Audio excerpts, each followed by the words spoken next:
दोस्तों, हमारी आज की कहानी एक ऐसी बहादुर माँ की है जिसकी 10 साल की बेटी का रिश्ता 60 साल के बुजुर्ग आदमी से तय कर दिया जाता है। ऐसे में माँ अपनी बेटी को बचाने के लिए समाज की सभी रीति रिवाजों को किनारे रखकर वो कदम उठाती है जिसकी हिम्मत ना तो आज तक किसी ने कभी की थी।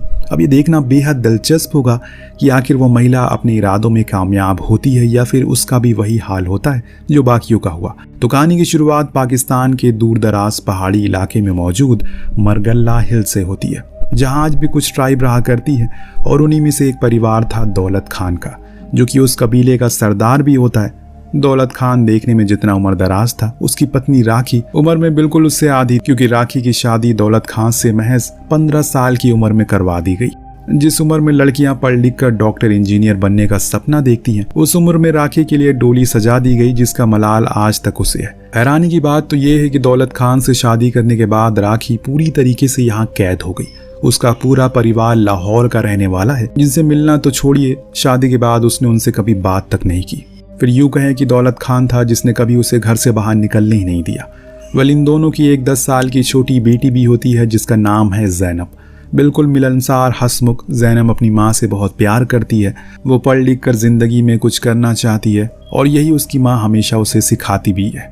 अब माँ राखी कभी नहीं चाहती जो कुछ भी उसके साथ हुआ वो सब कुछ उसकी बेटी पर बीते। एक रोज ज़ैनब जब अपनी दोस्त रज्जो के साथ घर के बाहर खेल खेल में एक छोटा सा घर बना रही होती है, तभी उससे कहती है कि देखना, एक दिन मैं अपना खुद का घर बनाऊंगी। अब रज्जो उसे बोली कि इसके लिए तो तुम्हें शादी करनी पड़ेगी, क्योंकि शादी के बिना लड़कियां अपना घर कहाँ मिलता है। राखी उसकी बातें सुनकर थोड़ा हैरान हो जाती है और कहती है कि क्या घर बनाने के लिए शादी करना जरूरी है? तो रज्जो बोली, और क्या, तभी तो तुम्हारे पिता तुम्हें बाहर नहीं जाने देते और शादी से जुड़ी कई बातें बताती है, लेकिन इस चीज का वादा भी लेती है कि ये बात तुम किसी को नहीं बताओगी। वहीं दूसरी तरफ आज घर पर दौलत खान से मिलने के लिए शहबाज आता है, जो कि उसी के कबीले का सदस्य है जिसका मुखिया दौलत खान है। दरअसल दौलत अपने कबीले के लोगों से थोड़ा दूर यहाँ पहाड़ों पर आकर रहता है, क्योंकि उसके दूसरे कबीले के सरदार टोरगुल से काफी समय से झगड़ा चल रहा है, जिसकी वजह से उन लोगों के कई लोग मारे भी जा चुके हैं और ये मामला हल होने का नाम नहीं ले रहा है। मगर वो किसी भी तरीके से इस लड़ाई को जड़ से खत्म करना चाहता है और शहबाज इसमें उसकी ढाल बनता है। शहबाज उसे बताता है कि टोरगुल बहुत ही पावरफुल है। गांव के चप्पे चप्पे पर उसने लोग बसे हुए हैं, हर तरफ भारी सिक्योरिटी में। ऐसे में उसे बात करना बहुत मुश्किल है, लेकिन फिर भी टोरगुल ने उसे शहबाज के हाथों से पैगाम भिजवाया। अगर वो चाहे तो उनकी एक मुलाकात हो सकती है, परंतु ये एक शर्त थी। वो शर्त ये थी कि दौलत खान को उससे मिलने के लिए अकेले जाना पड़ेगा, जिस पर कहीं न कहीं वो राजी हो जाता है और उसी रात टोरगुल से मिलने का फैसला करता है। कुछ दूर तक तो वो शहबाज साथ ही होता है, लेकिन तभी उसके सामने आकर एक गाड़ी रुकती है और हाथों में बंदूक लिए कुछ लोग दौलत खान की आंखों में पट्टी बांधकर उसे अपने साथ आगे चलने के लिए कहते हैं। अब सुबह होती है तो हम उसके सामने टोरगुल को देखते हैं। दोनों एक दूसरे से गले मिलते हैं और फिर आपसी विवाद को खत्म करने का डिसाइड करते हैं, जिससे कि टोरगुल चाहता था कि दौलत अपनी बेटी ज़ैनब की शादी उससे कर दे, तभी ये दुश्मनी रिश्तेदारी में बदलेगी। अब टोरगुल की ये बातें सुनकर दौलत थोड़ा सा हिचकिचाता है। आखिर उसकी बेटी अभी केवल 10 साल की बच्ची है, तो वो उसे कैसे शादी कर दे? तो इस पर टोरगुल दौलत खान पर दबाव डालते हुए कहता है कि अगर उसे ये सौदा मंजूर है तो फिर आज के बाद उसे किसी भी आदमी का कोई भी हमला नहीं होगा और आने वाले फ्राइडे को उनका निकाह हो जाएगा। दौलत खान सोच में पड़ जाता है।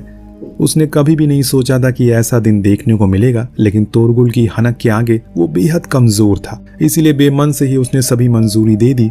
वहीं घर पर हम शहबाज को देखते हैं, जिसकी गंदी नजर दौलत खान की पत्नी राखी पर थी। वो राखी के पास आकर कहता है कि अगर उसकी शादी दौलत खान से नहीं होती तो आज वो उसकी पत्नी होती। राखी शहबाज को अपनी जुबान पर लगाम लगाने के लिए कहती है, लेकिन शहबाज था कि उसे किसी भी हालत में बस पाना चाहता है। यहाँ तक कि वो जल्द से जल्द दौलत खान के मरने का इंतजार कर रहा है ताकि विधवा राखी से दोबारा शादी कर सके। हालांकि राखी को शहबाज की हरकतें बिल्कुल भी पसंद नहीं थी, उल्टा उसे तो उसके अपने घर पर आना जाना भी नागवार था, मगर पति के कारण वो भी बस थी। माँ और शहबाज की बातें ज़ैनब खड़ी किनारे पर सुन रही थी। ये सब सुनते हुए उसे काफी बुरा लगता है, क्योंकि जिस अंकल शहबाज को वो इतना अच्छा समझती थी, आज उनकी ये करतूत उसे देखकर घिन आने लगी है। अब देर रात डरा सहमा दौलत खान घर आता है और राखी को बताता है कि उसने अपनी बेटी का निकाह आने वाले फ्राइडे को टोरगुल के साथ पक्का कर दिया है। उसके लोग सुबह सुबह उसे लेने के लिए आ जाएंगे, जो सुनकर राखी के पैरों तले जमीन खिसक जाती है, लेकिन अपने पति के आगे वो एक भी शब्द नहीं बोलती। अब अगले रोज जहाँ दौलत खान टोरगुल के लोगों के आने के लिए तैयारी में लगा हुआ, तो वही माँ राखी बेटी को लेकर एक काल कोठरी में बने एक कमरे में जाती है अपनी शादी के जोड़े को निकाल कर दिखाने लगती हैं। वो आज उसे एक ऐसी बातें बताना चाहती हैं जो एक माँ अपनी बेटी को बताने का फर्ज समझती है, मगर ज़ैनब उनसे कहती है कि आपको मुझे ये सब बताने की बिल्कुल भी ज़रूरत नहीं है। माँ, मुझे अच्छे से पता है कि शादी के बाद क्या होता है। इस पर राखी चौंक जाती है और पूछती है कि आखिर तुम्हें ये सब कैसे पता, जिस पर ज़ैनब उन्हें उन सभी बातों को कानों में धीरे से बता देती है जो रज्जो और वो खेलने के दौरान किया करते थे। बेटी की बातें सुनकर राखी की आंखें नम हो जाती है। जहां मासूम ज़ैनब बस अब शादी को सिर्फ अपने गुड्डी गुड़ियों का खेल समझ रही थी, वहीं माँ राखी उसकी इस नादानी पर बेहद परेशान थी। बेचारी बच्ची को क्या मालूम, वो जहाँ जाने वाली है वहाँ इंसान नहीं हैवान रहते हैं। इस बंधन के बहाने बस उसे नोच नोच कर खा जाएंगे। बिल्कुल कुछ ही देर बाद ज़ैनब को ले जाने के लिए घर पर तोरगुल के लोग आते हैं। कई बार बुलाने के बावजूद जब ज़ैनब कमरे से बाहर नहीं निकलती, दौलत खान उन्हें देखने के लिए अंदर जाता है। जहाँ कमरे से उनकी आवाज लगातार आ रही थी, मगर दौलत खान की आवाज देने पर भी कोई हरकत नहीं हो रही थी। अब उसे दाल में कुछ काला लगता और जैसे ही दरवाजा खोलकर वो देखता है, कमरा पूरी तरीके से खाली था। बस सामने एक टेप रिकॉर्डर था जिसमें उनकी आवाज बज रही थी। यानी कि राखी ने बड़ी ही सूझबूझ से अपनी बेटी की जिंदगी बचाने के लिए समाज से लड़ने का फैसला किया और खिड़की के रास्ते उसके साथ घर से भाग गई। जब इस बात का पता तोरगुल के आदमियों को लगा तो वो गुस्से से आग बबूला हो गए और उनके लिए किसी बेइज्जती से कम नहीं था। वो दौलत खान से कहते हैं कि उसे उनकी इज्जत मिट्टी में मिला दी, लेकिन उन्हें अब इससे कोई फर्क नहीं पड़ता, क्योंकि ज़ैनब उनके सरदार तोरगुल की अमानत है और वो उसे किसी भी हाल में ढूंढ कर वापस लेकर आएंगे और फिर उसे उसकी गुस्ताखी की सजा दी जाएगी। दौलत खान अच्छे से समझ गया कि अगर उसकी पत्नी और बेटी तोरगुल के हाथों लग गई तो उनका क्या अंजाम होगा। इसीलिए वो भी अपने आदमियों के साथ उन्हें ढूंढने के लिए निकल पड़ता है। वहीं शहबाज भी उन्हें ढूंढने के लिए निकल चुका था, लेकिन उसके मंसूबे बाकियों से अलग थे। वो पहले तो ज़ैनब को पकड़कर तोरगुल के हवाले करेगा, फिर दौलत खान को मारकर सबसे पहले कबीले का सरदार बनेगा और आखिर में राखी से शादी करके अपनी इच्छा को पूरी कर लेगा। इसके बाद हम राखी और ज़ैनब को देखते हैं जो भागते भागते गांव से थोड़ी दूर मौजूद एक जगह पर पहुंचते हैं। यहाँ राखी की नज़र कुछ लोगों पर पड़ती है जिसपे पास बैठा एक ट्रक वाला उन्हें बता रहा होता है कि वो कुछ ही देर में पंजाब की तरफ निकलने वाला है। अब राखी को वहाँ से भागने का ये काफ़ी अच्छा मौका लगता है, क्योंकि जितनी देर वो गाँव में फंसी रहेगी उसकी जान को उतना ही खतरा होगा। अब दोनों माँ बेटे चुपके से उस आदमी के ट्रक में छुप जाते हैं और कुछ ही देर बाद ट्रक चलने के लिए तैयार था। ट्रक ड्राइवर सुहेल कुछ दूर तक चला ही था कि उसे महसूस होता है कि उसके ट्रक में कोई पीछे मौजूद है, और जब वो ट्रक की तलाशी लेता है तो अंदर राखी और ज़ैनब को देखता है। वो फौरन उन्हें अपने ट्रक से बाहर उतार कर वहाँ से जाने लगता है। तभी रोती बिलखिलाती राखी उस ट्रक के सामने आती है और अपनी बीमार बेटी को अस्पताल पहुँचाने की गुजारिश करने लगती है, जिस पर वो तरस खाकर उन्हें बैठा लेता है। रास्ते में सुहेल राखी से पूछता है कि आखिर आपकी बेटी को क्या हुआ है, तो राखी बताती है कि उसे बहुत तेज बुखार है। वैसे आप कहाँ तक जा रहे हैं? मैं पंजाब के अतोक तक जा रहा हूँ, आपको कहाँ जाना है? तो राखी इस पर उसे लाहौर का रास्ता, यानी कि वो वापस अपने माँ बाप के घर जाना चाहती है, जो कि सुहेल के मुताबिक यहाँ से 8 से 10 घंटे की दूरी पर है। दोनों बातें कर रहे होते हैं कि पीछे से तोरगुल के लोग ट्रक रोकने की कोशिश करने लगते हैं। अब राखी उन्हें देखकर हड़बड़ा रही थी। सुहेल को समझने में देर नहीं लगती। वो राखी से पूछता है कि आखिर आप किससे छुपकर भाग रही हो, जिस पर वो उसे सच सच बताती हुए कहती है कि जो लोग उसके पीछे पड़े हैं वो लोग तोरगुल के आदमी हैं और उसकी बेटी का निकाह तोरगुल के साथ पक्का हुआ था। बस अपनी नन्ही सी बेटी को बचाने के लिए वो यहाँ से भाग रही है। तोरगुल का नाम सुनकर पहले तो सुहेल खौफ में आ जाता है और इन सब मामले में ना फंसने की बात कर रहा था। उन्हें ट्रक से उतरने को कहता है, परंतु फिर ज़ैनब के आंसुओं और दोनों माँ बेटी का प्यार देखकर वो उनकी मदद के लिए तैयार हो जाता है। अब वक्त रहते ही उन्हें ड्राइवर की सीट के नीचे छुपा देता है, जिससे कुछ ही देर बाद तोरगुल के लोग ट्रक को रुकवा देते हैं, मगर लाख ढूंढने के बावजूद वो दोनों उन्हें ट्रक में नहीं मिलते। अब सुहेल बड़ी ही चालाकी से उन्हें दूसरे रास्ते की तरफ भेज देता है। हालांकि शहबाज को अभी भी उसकी बातों पर यकीन नहीं था। उसका शक सुहेल पर लगातार बढ़ता जा रहा है। इसके बाद सुहेल गाड़ी चलाते हुए आगे बढ़ता और कुछ ही दूरी पर मौजूद अपने दोस्त के ढाबे पर ट्रक रोकता है। इस ढाबे का नाम बहराम रेस्टोरेंट था। वो राखी और ज़ैनब को ट्रक में ही छुपने को बोलकर अपने दोस्त रहीम से मिलने के लिए नीचे उतरता है, जहां सभी तरफ दोनों माँ बेटी के लापता होने की खबर चर्चा बनी हुई थी। हर किसी की जुबान पर उन्हीं के किस्से थे। सुहेल भी अपने दोस्त रहीम को इस बारे में बता रहा होता है कि अचानक ज़ैनब माँ से कहती है कि उसे टॉयलेट जाना है, तो मजबूरी में राखी को उसे लेकर ट्रक से उतरना ही पड़ता और इसी दौरान बदकिस्मती से ढाबे पर मौजूद सभी लोगों की नज़र उन दोनों पर पड़ जाती है। कुछ हद तक उन्हें यकीन हो जाता है कि भटकती हुई वो दोनों माँ बेटी कोई और नहीं बल्कि वही है। सुहेल को जैसे ही इस चीज़ का अंदाज़ा होता है वो राखी के ऊपर खूब गुस्सा करता है। आखिर जब उसने उसे मना किया था तो चाहे कुछ भी हो जाए वो ट्रक से ना उतरे, तो वहाँ से क्यों उतरी?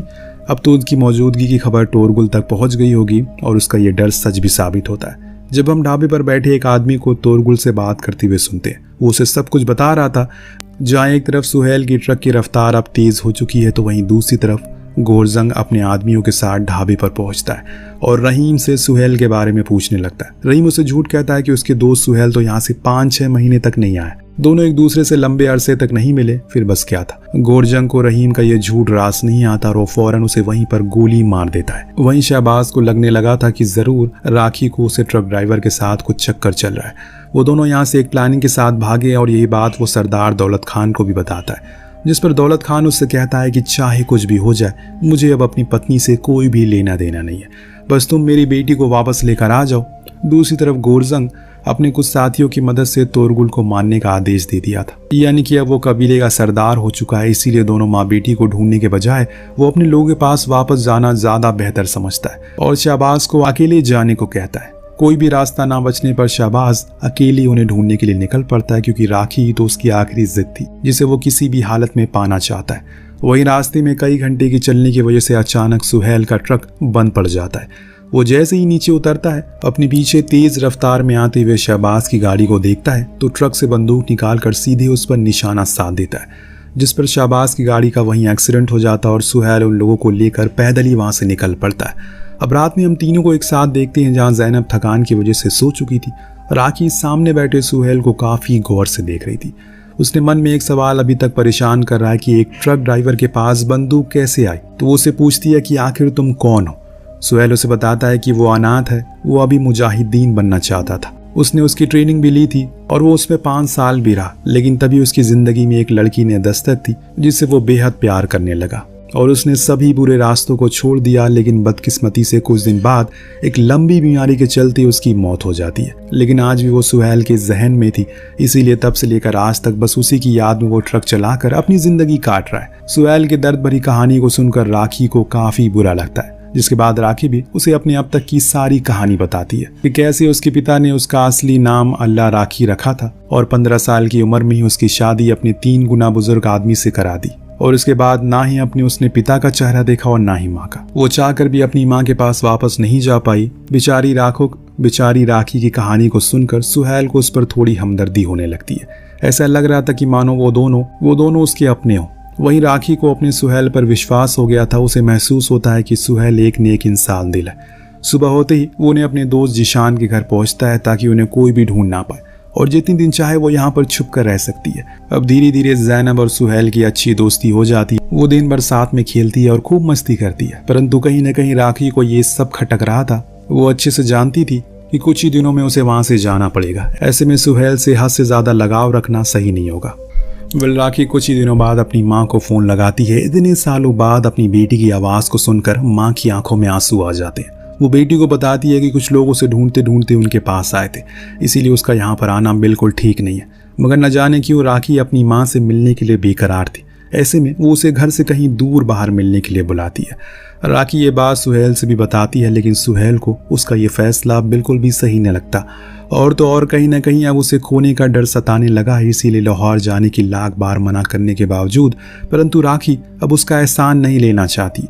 ज़ैनब को भी घर की याद आ रही है, जिस पर सुहेल उसे समझाने की कोशिश करता है कि वो उसकी जान को खतरा हो सकता है और आखिर यहाँ उसे क्या दिक्कत है। वो उसका ख्याल तो रख ही रहा है, पर राखी को अब इस तरह और छुप कर नहीं रहना। ऊपर से सुहेल भी उनकी वजह से काफ़ी परेशानियों का सामना कर रहा है। इसीलिए अपने हाथों से एक कंगन निकाल कर उसे एहसान के बदले देती है, जो देखकर सुहेल को काफ़ी बुरा लगता है। उसने उन लोगों की मदद किसी लालच में आकर तो नहीं की, तो फिर आखिर उसकी कीमत एक कंगन से कैसे तोला जा सकता है। वो राखी को उसका कंगन वापस लौटा कर कल सुबह लाहौर ले जाने के लिए तैयार हो जाता है। सुबह ही वो जिशान की गाड़ी लाहौर के लिए निकल पड़ता है। उन्हें पहुंचते पहुंचते शाम हो जाती है और सामने मेला लगा हुआ था और बेइंतहा भीड़ भी थी। तभी ज़ैनब वहाँ मौजूद ढेर सारे लाजवाब पकवानों को देखकर खाने की जिद करने लगती है। सुहेल उसकी हर पसंदीदा चीज़ को दिलाता है, यहाँ तक कि वो अपने हाथों से राखी को भी 2 निवाला खिलाता है, जिससे राखी थोड़ा शर्मा जाती है। लेकिन उसे आज पहली बार किसी मर्द के साथ रहकर आज़ादी का एहसास हो रहा था। फिर वो एक जगह सुहेल से वहीं रुककर अपनी माँ से मिलने के लिए जाती है और दोनों माँ बेटी एक दूसरे को देखकर गले से लगाकर खूब रोते हैं। तभी वहाँ हम शहबाज को देखते हैं जो बंदूक की नोक पर उन तीनों को अपने साथ एक सुनसान जगह पर लेकर जाता है। दूसरी तरफ हम शहबाज को देखते हैं जो सुहेल को राखी का आशिक बता रहा था और अब ज़ैनब को अपने साथ ले जाने की जिद करने लगता है। राखी उससे कहती है कि अगर तुम मुझे चाहते हो तो मेरी बेटी को छोड़ दो, मैं तुम्हारे साथ कहीं भी चलने को तैयार हूँ। लेकिन शहबाज को अब राखी पर कोई भी दिलचस्पी नहीं रहेगी। तभी उसे रोकने वहां सुहेल आ जाता है और उन दोनों को काफी देर तक लड़ाई होती है, जिसमें गलती से दोनों की बंदूक चलती है और फिर एक गोली आकर शहबाज को लगती है, जिससे मौके पर ही उसकी मौत हो जाती है। लेकिन दूसरी गोली बदकिस्मती से राखी को लग जाती है और राखी वहीं गिर पड़ती है। अब हम सुहेल को उसे अस्पताल ले जाते हुए देखती हैं। बेटी जैनब माँ की ऐसी हालत को देखकर काफी मायूस थी। पीछे से गाड़ी चला रहा सुहेल पूरे रास्ते उसे अपनी आंखें खोलने के लिए कह रहा था, लेकिन शायद राखी का किस्मत में कुछ और ही लिखा था। एक लड़की जो अपनी जिंदगी में कुछ कर सकती है, वो समाज की बंदिशों में दबकर बंद कर रह गई। मगर फिर भी उसने हार नहीं मानी और अपनी बेटी के नए जीवन के लिए लड़ाई लड़ी, जिससे कि उसकी अंत में जीत तो हुई, लेकिन बहुत ही दर्दनाक। और इसी के साथ ये कहानी यहीं खत्म हो जाती है। आपको कहानी कैसी लगी हमें कमेंट करके जरूर बताएगा। हम मिलते हैं अगली वीडियो में। Thank you so much watching. Peace out.